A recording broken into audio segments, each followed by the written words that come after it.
ഗുരുഗാന്ധി സമാഗമത്തിന്റെ 100ാം വാർഷികം ശിവഗിരി മഠത്തിന്റെ നേതൃത്വത്തിൽ കൊല്ലത്ത് വെച്ച് നടന്നപ്പോൾ എന്തുകൊണ്ടായിരിക്കാം അത് കോൺഗ്രസുമായി ചേർന്നുകൊണ്ട് നടത്താൻ ഒരു തീരുമാനത്തിലേക്ക്, അല്ലെങ്കിൽ അങ്ങനെ ഒരു ആഘോഷവേളയിൽ ഏറ്റവും കൂടുതൽ ശ്രദ്ധിക്കപ്പെട്ടത് കോൺഗ്രസ് നേതാക്കന്മാരായിരുന്നു? എന്തുകൊണ്ടായിരിക്കാം അങ്ങനെ ഒരു തീരുമാനത്തിലേക്ക് എത്താൻ കാരണം? ഈ ഗുരുഗാന്ധി സംഗമത്തിന്റെ 100ാം വാർഷികം കൊല്ലം ആശ്രമം മൈതാനിയിൽ വെച്ച് പ്രതിപക്ഷ നേതാവ്, അതായത് ഭാരതത്തിന്റെ പ്രതിപക്ഷ നേതാവ് രാഹുൽ ഗാന്ധി ഭദ്രദീപം കൊളുത്തി ഉദ്ഘാടനം ചെയ്ത ഈ ചടങ്ങ്, അത് ശിവഗിരി മഠവും രാജീവ് ഗാന്ധി പഠന ഗവേഷണ കേന്ദ്രവും ചേർന്നിട്ടാണ് ഇങ്ങനെ ഒരു ആഘോഷ പരിപാടികൾ സംഘടിപ്പിക്കുന്നത്. കെ സി വേണുഗോപാലിന്റെ നിർദ്ദേശമായിരുന്നു ഇങ്ങനെ ഒരു പരിപാടി നടത്തണം, അതിൽ രാഹുൽ ഗാന്ധി ഉദ്ഘാടകനായി എത്തണം എന്നുള്ളത്. ശിവഗിരി മഠത്തിലെ സന്യാസിമാർ തന്നെ ഇന്നലെ നേഷണൽ ഫെസ്റ്റിവലിലൂടെ നമ്മൾ ആ വീഡിയോ പബ്ലിഷ് ചെയ്തതാണ്. ഞാൻ ഇതേ ചോദ്യം ശിവഗിരി മഠത്തിലെ സ്വാമിമാരുമായി ചോദിക്കുമ്പോൾ അവർ പറയുന്നത്, മതേതര ഭാരതത്തിൽ, അതായത് ശ്രീനാരായണ ഗുരുദേവൻ അരുൾ ചെയ്തത് ഒരു ജാതി ഒരു മതം ഒരു ദൈവം മനുഷ്യന് എന്നുള്ളതാണ്. അപ്പോൾ സ്വാഭാവികമായും മതേതരത്വത്തെ മുറുകെ പിടിച്ചിരിക്കുന്ന ഗുരുതത്വങ്ങളിൽ വിശ്വസിക്കുന്ന ശ്രീനാരായണീയ സമൂഹവും ശിവഗിരി മഠവും ഭാരതത്തിൽ ഇന്ന് മതേതരത്വങ്ങളെ മുറുകെ പിടിക്കാൻ കെൽപ്പുള്ള ത്രാണിയുള്ള നേതാവായി കാണുന്നത് രാഹുൽ ഗാന്ധിയാണ്. അതുകൊണ്ട് തന്നെ രാഹുൽ ഗാന്ധി തന്നെ ആയിരിക്കണം ഈ ചടങ്ങുകൾക്ക് ഉദ്ഘാടനം നിർവഹിക്കേണ്ടതെന്ന് ശിവഗിരി മഠത്തിന്റെ നിർദ്ദേശമായിരുന്നു. അപ്പോൾ ഇങ്ങനെയൊരു പരിപാടി ഒരു വലിയ ക്യാൻവാസിൽ നമുക്കറിയാം, ഈ 25,000-ൽ പരം പേർ, ഏകദേശം 30,000-ന് മുകളിൽ ആളുകൾ, അതും 1, 2, 3 ജില്ലകളിൽ നിന്ന് മാത്രമുള്ള കോൺഗ്രസിന്റെയും ശ്രീനാരായണീയ ഭക്തരുമായിട്ടുള്ള ആളുകൾ, യഥാർത്ഥ ശ്രീനാരായണീയരായിട്ടുള്ള ആളുകളാണ് അവിടേക്ക് ഒഴുകിയെത്തിയത്. ഇത് ചുക്കാൻ പിടിച്ചുകൊണ്ട് കെ സി വേണുഗോപാലും പ്രതിപക്ഷ നേതാവും അതുപോലെ രമേശ് ചെന്നിത്തലയും UDF ചെയർമാൻ അടൂർ പ്രകാശും അടക്കമുള്ള PC വിശ്വനാഥ് അടക്കമുള്ള കൊല്ലത്ത് നിന്നും കേരളത്തിന്റെ വിവിധ മേഖലകളിൽ നിന്നും സെൻട്രലിൽ നിന്നും ഒക്കെയുള്ള ഒരുപാട് നേതാക്കന്മാർ കഴിഞ്ഞ കുറേ ദിവസങ്ങളായി അഹോരാത്രം കഷ്ടപ്പെട്ടതിന്റെ ഫലമാണ് ഇന്ന് കൊല്ലത്ത് കണ്ട ഒരു വലിയ ജനസാഗരം. അത് SNDP എന്ന് പറയുന്ന സാമുദായിക പ്രസ്ഥാനം, വെള്ളാപ്പള്ളി നടേശൻ ഇപ്പോൾ നേതൃത്വം കൊടുക്കുന്നു, ശ്രീനാരായണ ഗുരുദേവനാൽ സ്ഥാപിക്കപ്പെട്ട പ്രസ്ഥാനം, അത് പലപ്പോഴും അതിന്റെ രാഷ്ട്രീയ കാഴ്ചപ്പാടുകൾ വളരെ വിചിത്രമായിട്ട് നമുക്ക് തോന്നിയിട്ടുണ്ട്. പ്രസ്ഥാനത്തിന്റെ അല്ല, അതിന് നേതൃത്വം കൊടുക്കുന്നവരുടെ. അവർ ശ്രീനാരായണീയരെയൊക്കെ ചേർത്തുകൊണ്ട് BDJS എന്ന് പറഞ്ഞ രാഷ്ട്രീയ പ്രസ്ഥാനം ഉണ്ടാക്കി അത് NDAയുടെ മുന്നണിക്കൊപ്പം നിൽക്കുമ്പോൾ പലപ്പോഴും പിണറായി വിജയനും ഇടതുപക്ഷത്തിനും അനുകൂലമായ നിലപാടുകളുമായി വെള്ളാപ്പള്ളി നടേശൻ പ്രത്യക്ഷപ്പെടുന്നത് നമ്മൾ കണ്ടിട്ടുണ്ട്. പ്രതിപക്ഷ നേതാവിനെതിരെ തുറന്നടിക്കുകയും എന്നാൽ ചില നേതാക്കന്മാരെ ചേർത്ത് പിടിക്കുകയും ഒക്കെ ചെയ്യുന്ന ഒരു വല്ലാത്തൊരു രാഷ്ട്രീയമാണ് SNDPയുടെ നേതൃത്വം ഇപ്പോൾ മുന്നോട്ട് വയ്ക്കുന്നത്. ഈ സമയത്താണ് ശിവഗിരി മഠവും സന്യാസ സമൂഹവും ശ്രീനാരായണീയ ഭക്തരും കോൺഗ്രസിനെയും UDFനെയും ചേർത്ത് പിടിച്ചുകൊണ്ട് മുന്നോട്ട് പോകുന്നത്. നോക്കൂ, അവിടെ നടന്ന യതിപൂജ എന്നൊരു ചടങ്ങുണ്ടായത്, അതായത് ഗുരുപൂജ എന്ന് വേണമെങ്കിൽ നമുക്കതിനെ വിളിക്കാം. ആശ്രമം അതിനെ വിളിക്കുന്നത് ഗുരുപൂജ എന്നാണ്. യതിപൂജ എന്ന് പറഞ്ഞാൽ സന്യാസി ശ്രേഷ്ഠന്മാരെ ആദരിക്കുന്ന ഒരു ചടങ്ങ്. അപ്പോ ഈ SNDP ഈ ശിവഗിരി ആശ്രമം നേതൃത്വം കൊടുക്കുന്ന ഇത്തരം ഒരു പരിപാടി നടക്കുമ്പോൾ ഹൈന്ദവ സന്യാസിമാരെ വിളിച്ച് ആദരിച്ചാൽ മാത്രം മതി എന്നിരിക്കലും അവരോട് ചെയ്തത് 35ഓളം ഇസ്ലാം മത പണ്ഡിതരെയും ക്രൈസ്തവ സഭകളുടെ വിവിധ സഭകളുടെ ഏകദേശം 35ഓളം അല്ലെങ്കിൽ 25ഓളം സഭാ മേലധ്യക്ഷന്മാരെയും ക്രൈസ്തവ മതത്തിന് നേതൃത്വം കൊടുക്കുന്നവരെയും 50ഓളം ഹൈന്ദവ പുരോഹിതന്മാരെയും സന്യാസി ശ്രേഷ്ഠന്മാരെയുമാണ് അവിടെ ആദരിച്ചതും പൂജ ചെയ്തതും എന്നുള്ളതാണ്. മതസൗഹാർദ്ദത്തിന്റെ ഒരു വലിയ സന്ദേശം പകർന്നു നൽകുന്നു ഈ ഗുരുഗാന്ധി സംഗമം. ഇവിടെ നമ്മൾ ശ്രദ്ധിക്കേണ്ടത് രാഹുൽ ഗാന്ധി നടത്തിയ പ്രസംഗങ്ങളെ പറ്റിയാണ്. രാഹുൽ ഗാന്ധി അവിടെ പറഞ്ഞത് എന്താണ്? ഞാൻ ആലോചിക്കുകയായിരുന്നു, ഈ ഗുരുവും നാരായണ ഗുരുദേവനും മഹാത്മാഗാന്ധിജിയും സന്ധിച്ചപ്പോൾ ഒരുപക്ഷെ എന്തായിരിക്കും അവർ സംസാരിച്ചിട്ടുണ്ടാവുക എന്നുള്ളത്. ഉറപ്പായും അത് സത്യത്തെയും അഹിംസയെയും പറ്റി തന്നെയായിരിക്കും എന്നുള്ളതാണ്.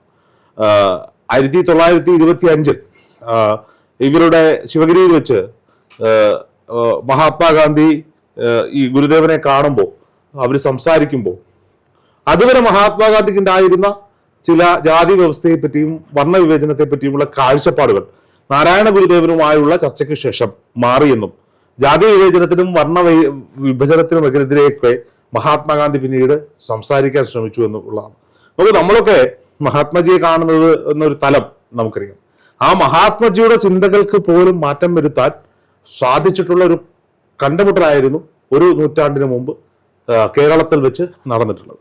അപ്പോൾ സ്വാഭാവികമായും അത് ചരിത്രരേഖകളിൽ, അതായത് ഭാരതത്തിന്റെ സംസ്കാര രൂപീകരണത്തിന്, ഭാരതത്തിന്റെ ഭരണഘടനാ രൂപീകരണത്തിനൊക്കെ മുതൽക്കൂട്ടായിട്ടുണ്ട് എന്നുള്ളതാണ്. രാഹുൽ ഗാന്ധി എപ്പോഴും ഈ ഭരണഘടനയെ ഉയർത്തിപ്പിടിക്കുന്ന ഒരു നേതാവാണ്. അപ്പോ ചിലർക്ക് അത് ഒരു പുസ്തകം മാത്രമായിട്ടാണ് തോന്നുന്നത്, എന്നാൽ എനിക്ക് അത് അങ്ങനെയല്ല എന്നാണ് രാഹുൽ ഗാന്ധി പറയുന്നത്. അപ്പൊ ഭരണഘടന വായിക്കുമ്പോൾ, ശ്രീനാരായണ ഗുരുദേവനെ പറ്റി പഠിക്കുമ്പോൾ, ശ്രീനാരായണ ഗുരുദേവന്റെ ദൈവദർശനം കേൾക്കുമ്പോഴൊക്കെ ശ്രീനാരായണ ഗുരുദേവൻ മഹാത്മജിയുമായി സംസാരിച്ച അതിന്റെ ഒരു ഇൻഫ്ലുവൻസ് എന്തുമാത്രം ഭരണഘടനയിൽ ഉണ്ടായിട്ടുണ്ട് എന്ന വലിയ തിരിച്ചറിവ് രാഹുൽ ഗാന്ധി തന്നെ ഇന്ന് ജനങ്ങൾക്ക് മുന്നിലേക്ക് വയ്ക്കുകയാണ്. ഒരുപക്ഷെ വളരെ യാദൃശ്ചികമായിട്ടായിരിക്കാം ഈ തിരഞ്ഞെടുപ്പ് അടുക്കുന്ന വേളയിൽ ഇങ്ങനെയൊരു സമാഗമം നടക്കുന്നത്. ചരിത്രത്തെ തിരുത്തി കുറിക്കുകയും അവരുടെ രാഷ്ട്രീയ ലാഭങ്ങൾക്ക് വേണ്ടി ചരിത്ര കഥകൾ തിരുത്തുകയും ചെയ്യുന്ന ഒരു വലിയ രാഷ്ട്രീയ പ്രസ്ഥാനം നിലനിൽക്കുന്ന ഒരു നാടാണ്, ഭരണം കൈയാളുന്ന ഒരു നാടാണ് ഭാരതം അല്ലെങ്കിൽ ഇന്ത്യ എന്ന് പറയുന്നത്. കേരളത്തിലേക്ക് വന്നാൽ ഖജനാവിന് പണമെടുത്ത് ഇല്ലാത്ത ഹൈപ്പ് കൊടുത്ത് ഭരണത്തെ നിലനിർത്താൻ ശ്രമിക്കുന്ന ഒരു ഭരണകൂടം. അവിടെ കോൺഗ്രസ് എന്ന് പറയുന്ന രാഷ്ട്രീയ പ്രസ്ഥാനം അല്ലെങ്കിൽ ഇന്ത്യൻ നാഷണൽ കോൺഗ്രസ് എന്ന് പറയുന്ന രാഷ്ട്രീയ പ്രസ്ഥാനം ഈ രാജ്യം ഇന്ന് ഈ കാണുന്ന നിലയിലേക്ക് എത്താൻ പരിശ്രമിച്ചതിന്റെ ഒന്നുമില്ലായ്മയിലും സ്വാതന്ത്ര്യ ലബ്ധിക്ക് ശേഷവും പരിശ്രമിച്ചതിന്റെ അടയാളപ്പെടുത്തലുകൾ വീണ്ടും ഓർമ്മിപ്പിച്ചുകൊണ്ട് ഞങ്ങൾ ഇവിടെ തന്നെ ഉണ്ട്, ജനങ്ങൾക്കൊപ്പമുണ്ട്, ആ സംസ്കാരത്തെ മുറുകെ പിടിച്ചുകൊണ്ട് അതിന്റെ ഒരു അപ്ഡേറ്റഡ് വേർഷനായി ഞങ്ങൾ ഇനിയും ജനങ്ങൾക്കൊപ്പം നിൽക്കാൻ സാധിക്കും എന്നൊരു സന്ദേശം ഇന്ത്യൻ നാഷണൽ കോൺഗ്രസ് നൽകുകയാണ്. ഇപ്പൊ രാജീവ് ഗാന്ധി പഠന ഗവേഷണ കേന്ദ്രമാണ് ശിവഗിരിയുമായി ചേർന്ന് ഈ പദ്ധതി ചെയ്യുന്നുവെങ്കിലും അത് directly or indirectly Indian national Congress ആണ് ഈ ഇതിന്റെ സംഘാടകർ എന്ന് വേണമെങ്കിൽ പറയാം. പക്ഷെ ശിവഗിരി മഠം പോലെയുള്ള അത്രത്തോളം പ്രാധാന്യമുള്ള ഭാരതത്തിന്റെ സാംസ്കാരിക ചരിത്രത്തിൽ അത്രത്തോളം പ്രാധാന്യമുള്ള ശിവഗിരി മഠം ഇങ്ങനെ ഒരു ആഘോഷം നടത്തുമ്പോൾ അത് ഇന്ത്യൻ നാഷണൽ കോൺഗ്രസുമായി ചേർന്ന് ചെയ്യുമ്പോൾ അല്ലെങ്കിൽ രാജീവ് ഗാന്ധി പഠന ഗവേഷണ കേന്ദ്രവുമായി ചേർന്ന് ചെയ്യുമ്പോൾ അവർ പറയുന്ന ഒരു കാര്യം എന്തുകൊണ്ട് ഇന്ത്യൻ നാഷണൽ കോൺഗ്രസ് അല്ലെങ്കിൽ രാഹുൽ ഗാന്ധി വരണം. ഇന്ന് മഠാധിപതി സംസാരിക്കുമ്പോൾ അദ്ദേഹം പറഞ്ഞത് രാഹുൽ ഗാന്ധിയുടെ സ്വപ്നങ്ങളുണ്ട്, മതേതര ഭാരതത്തെക്കുറിച്ച് അദ്ദേഹത്തിന്റെ എല്ലാവരെയും ചേർത്ത് പിടിച്ചുകൊണ്ട് സ്നേഹത്തിന്റെ കട തുറന്നുകൊണ്ട് ഒരു മനുഷ്യൻ വിദ്വേഷത്തിന്റെ നാട്ടിൽ യാത്ര ചെയ്യുന്നതൊക്കെ നമ്മൾ കണ്ടു. അപ്പോ അദ്ദേഹത്തിന്റെ സ്വപ്നം യാഥാർത്ഥ്യമാകുന്ന ഒരു ദിവസം, അതായത് ഭാരതത്തിലേക്ക് തിരികെ ഇന്ത്യൻ നാഷണൽ കോൺഗ്രസിന്റെ കേരളത്തിലേക്ക് തിരികെ ഇന്ത്യൻ നാഷണൽ കോൺഗ്രസിന്റെ നേതൃത്വത്തിൽ UDFന്റെ അല്ലെങ്കിൽ ഇന്ത്യ മുന്നണിയുടെ ഒക്കെ ഭരണം തിരിച്ചെത്തുന്ന ഒരു കാലം അത് വിദൂരമല്ല. ആ സ്വപ്നങ്ങൾ യാഥാർത്ഥ്യമാകുമെന്ന് പറയുന്നതാരാ? ഒരു വലിയ സമൂഹത്തിന് സമുദായത്തിന് നേതൃത്വം കൊടുക്കുന്ന അവരൊക്കെ ആത്മീയ ഗുരുവായി കാണുന്ന ശിവഗിരിയുടെ മഠാധിപതിയാണ് പറയുന്നത്. അവിടെയാണ് രാഷ്ട്രീയ താല്പര്യങ്ങൾക്ക് വേണ്ടി ചിലരടിച്ചേൽപ്പിക്കുന്ന രാഷ്ട്രീയം ഇവിടെ വിലപ്പോകില്ല എന്ന് നമുക്ക് ഉറപ്പിച്ചു പറയാൻ സാധിക്കുന്നത്.